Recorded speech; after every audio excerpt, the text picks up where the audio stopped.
부가소득을 늘리기 위해서 비닐을 사용하지 않을 수 없는 것이 현실이긴 하지만은 버려진 일 못하게 만들고 심각한 문제를 유발하고 있습니다.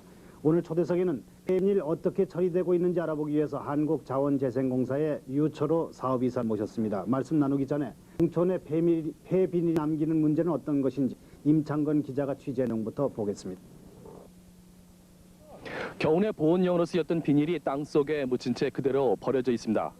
이러한 폐비닐은 자연 상태에서는 몇백 년이 지나도 거의 썩지 않을 뿐만 아니라 밭에 묻힐 경우 물과 공기의 흐름을 막아서 식물이 제대로 자랄 수 없는 못 쓰는 땅을 만들기 십상입니다. 농촌에서는 지난 10년 동안 전국 반면적을 3배나 뒤덮을 수 있는 3만여 톤의 각종 폐비닐이 나온 것으로 추정됩니다. 이 가운데 해마다 10% 정도는 회수되지 않고 농경지에 마구 버려져서 토양을 훼손시키고 있습니다. 농촌의 일선 부족이 가장 큰 이유지만 농민들의 자발적인 참여에 앞서 일선 행정조직에 지나치게 의존하는 수거 방법에도 문제가 있다는 지적입니다. 수거뿐만이 아닙니다. 현재 자원재생공사가 재생 처리를 거쳐 다시 이용할 수 있는 폐비닐은 전체 폐비닐 수거량의 10% 정도인 5천 톤에 불과한 실정입니다.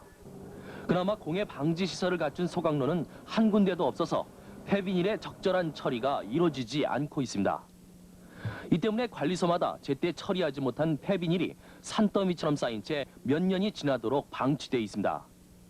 앞으로 처리 시설을 늘린다고는 하지만은 이러한 폐비닐의 적체 현상은 당분간 계속될 전망입니다.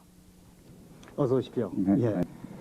먼저 자원재생공사가 파악하고 있는 지금 농업용 비닐의 문제 얘기부터 좀 듣고 싶습니다. 지금 그 폐비닐은 방금 그림에서도 나왔습니다만은 정말 우리 생활에서 커다란 문제점으로 지금 등장하고 있습니다.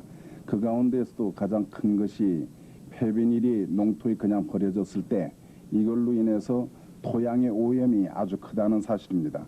토양의 오염뿐만 아니라 이 물에 이렇게 들어갔을 때는 수로를 막아버리고 홍수 때 큰 난리를 갖다 가져오는 수질 오염, 또 이것을 소각시켰을 때 무단 소각시켰을 때 나타나는 대기 오염까지 나타남으로 해서 이것은 전체 국민이 각성을 가지고 조속히 저희 공사가 앞서서 빨리 처리돼야 한다고 그렇게 생각하고 있습니다. 자원재생공사는 그러니까 본래 폐비닐 처리를 위해서 생긴 회사인가요? 그렇지 않습니다. 저희 자원재생공사가 79년 12월에 합성수지 폐기물 사업 처리법에 의해서 설립이 됐습니다. 그 설립되고 난 뒤에 저희들은 시행령에 볼 것 같으면은 폐지류와 폐유류 그리고 폐고무류라는 폐다이아 계통까지도 저희들이 할 수 있게 돼 있고 정부가 위탁하는 사업으로서 고철이나 농약빈병 사업 등도 저희들이 할 수 있게 이렇게 되어 있습니다. 네. 다만 저희들이 하고 있는 폐수지와 농약빈병은 정부와 관계기관의 적극적인 협조를 해서 하고 있습니다만은 나머지 사업에 대해서는 지금 여러 가지 사정으로 인해서 손을 제대로 대지 못하고 있는 것이 안타까울 뿐입니다. 네, 현재 그 폐비닐하고 그 쓰고 버리게 되는 농약병 어떻게 걷어다 어떻게 처리를 하고 있습니까?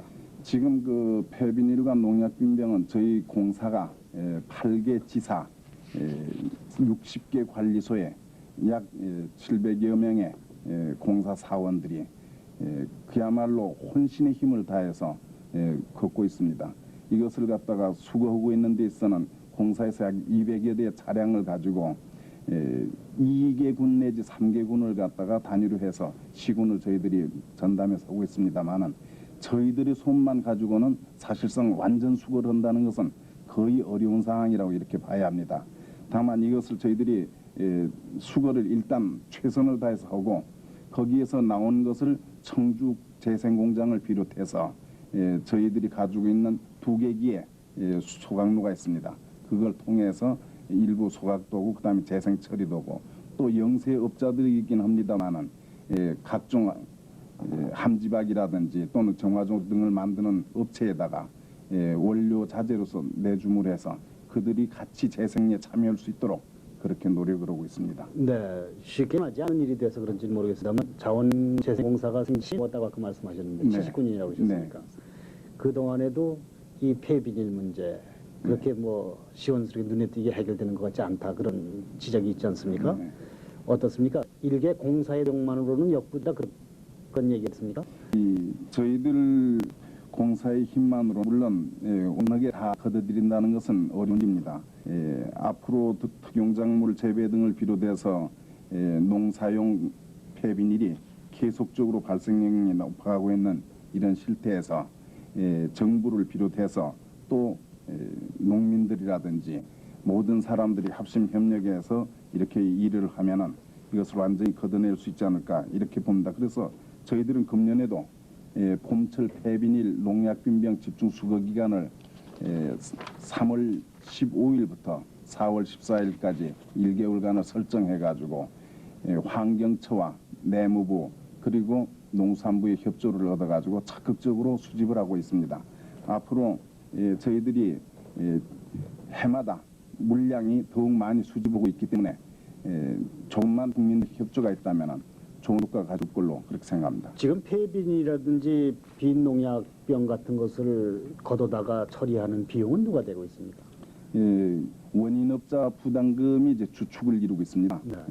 그 원인업자 부담금 이외에는 농약업자라는 거는 비닐 생산업자. 네, 생산업자 그렇습니다. 네. 거기에서 일정의 부담금을 갖다 징수하게 되고 그것이 이제 주축을 이루고 국고 보조 등이 보태져서 그렇게 하고 있습니다. 네, 비닐의 문제는 썩지 않는데 있지 않느냐. 그렇죠? 네. 그러면 속에서 썩는 비닐은 아직까지 개발되지 않았습니다. 지금 일부 소식을 하면은 국내에서도 개발됐다는 얘기가 있습니다. 외국에서도 개발됐다는 그런 이제 문헌을 찾아볼 수는 있습니다만은 그것이 생산 단계까지 들어가지 못했고 또 생산 단계에 됐다 하더라도 고가가 되기 때문에 제대로 그것을 시중에서 구입해서 쓸 수 있게 완전 시장화되기까지는 상당한 시간이 가지 않을까 이렇게 이제 봐집니다. 앞서서 그 임찬건 기자의 취재 내용을 보면은 수거된 비닐이 쌓여 있는 게 문제다 이렇게 지적을 하고 있는데 제때 처리하지 못하는 이유는 있습니까? 이것을 완전 소각을 시키기에는 소각로 시설에 막대한 이제 자금이 들고 네. 또 하나 재생공장의 경우에 있어서도 재생공장을 제2공장을 저희들이 지금 짓기 위해서 노력을 하고 있습니다. 그러나 거기에서 드는 처리 능력만 가지고는 아주 어렵습니다. 특히 비닐에는 로덴 비닐이라는 것과 그다음에 하이덴 비닐이라는 이런 게 있습니다만은 로덴의 비닐은 보통 하스 비닐이라고도 얘기하는데 네. 그 경우에 있어서는 대체적으로 재생이 어느 정도 가능합니다.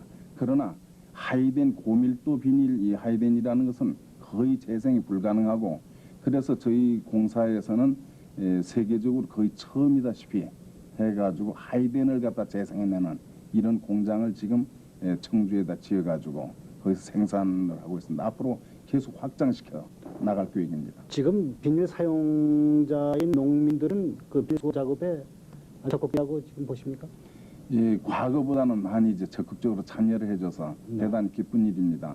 특히 새마을운동 분여회를 비롯해서 노인회, 청년회 등에서도 적극적으로 협력해주고 농민들에서도 상당히 그 폐비닐의 유해성을 알고 많이 협조는 하고 있습니다만 그러나 아직까지도 폐비닐의 좀 더 적극적으로 해주는 아쉬움은 좀 있습니다. 네. 그래서 부탁하실 말씀이 뭐 있습니까? 이 전국에 계신 우리 영농 후계자라든지 모든 사람들이 같이 노력을 해가지고 우리의 국토는 우리만이 쓰는 것이 아니라 후손 만대에 계속 물려줘야 할 이렇게 옥토라는 것을 생각해서 우리만이 황폐하게 함부로 쓸 것이 아니라 후손들을 위해서 잘 가꾸고 또 그것을 갖다가 보존해서 물려줘야 한다고 생각하고 국민들도 같이 노력을 해주셨으면 저희 공사에서 그야말로 일하는 저희들은 상당히 기쁘겠다고 이렇게 생각됩니다. 네, 말씀 듣겠습니다. 네. 고맙습니다. 감사합니다. 보도본부 24일 순서 여기서 마칩니다. 감사합니다.